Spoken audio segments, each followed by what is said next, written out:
क्या आप जानते हैं कि भारत में हर साल 70,000 से अधिक पुरुष घरेलू विवादों के कारण आत्महत्या कर लेते हैं, लेकिन इस पर कोई बात नहीं करता।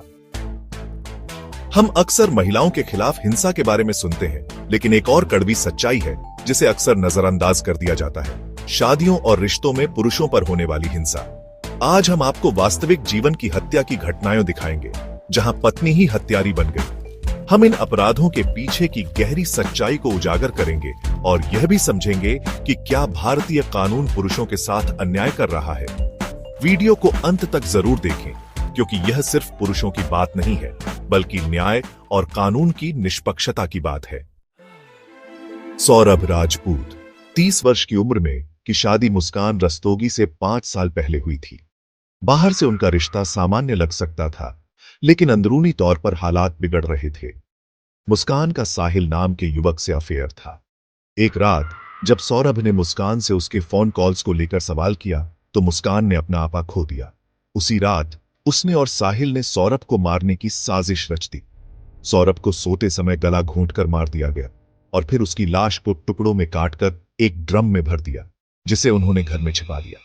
जब पड़ोसियों को बदबू आने लगी तो पुलिस पहुंची और घर के अंदर रखे ड्रम में से सौरभ की लाश मिली। मुस्कान और साहिल गिरफ्तार कर लिए गए। प्रगति यादव 22 वर्ष की उम्र में की शादी सचिन, जो एक बैंक कर्मचारी था, से सिर्फ 14 दिन पहले हुई थी। लेकिन प्रगति पहले से ही अनुराग यादव से प्रेम संबंध में थी। शादी के कुछ ही दिनों बाद प्रगति और अनुराग ने सचिन को मारने की योजना बनाई। रात में सचिन की हत्या कर दी गई और उसकी लाश गेहूं के खेत में फेंक दी गई। प्रगति ने पुलिस के सामने आंसू बहाए, लेकिन उसके फोन रिकॉर्ड्स ने सच्चाई उजागर कर दी। Lower third, India today.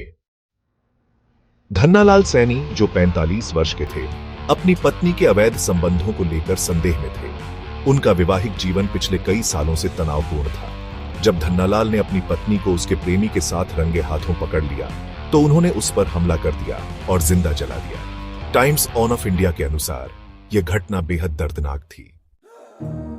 अवैध संबंध ज्यादातर मामलों में पत्नियां अपने प्रेमी के साथ रहने के लिए पति को मार डालती हैं। पैसों के लिए हत्या, कुछ पत्नियां बीमा राशि या संपत्ति हड़पने के लिए हत्या कर देती हैं।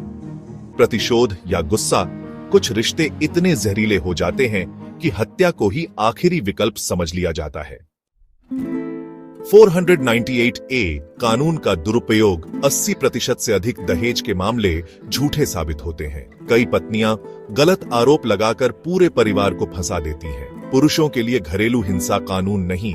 भारत में पुरुष घरेलू हिंसा की शिकायत नहीं कर सकते। गलत तलाक के नियम, भले ही पत्नी के अफेयर हों, पति को गुजारा भत्ता देना पड़ता है।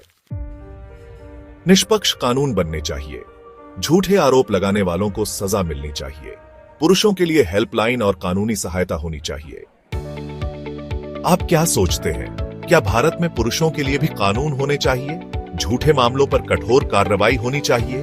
नीचे कमेंट करें। इस वीडियो को लाइक और शेयर करें, सब्सक्राइब करें और बेल आइकन दबाएं।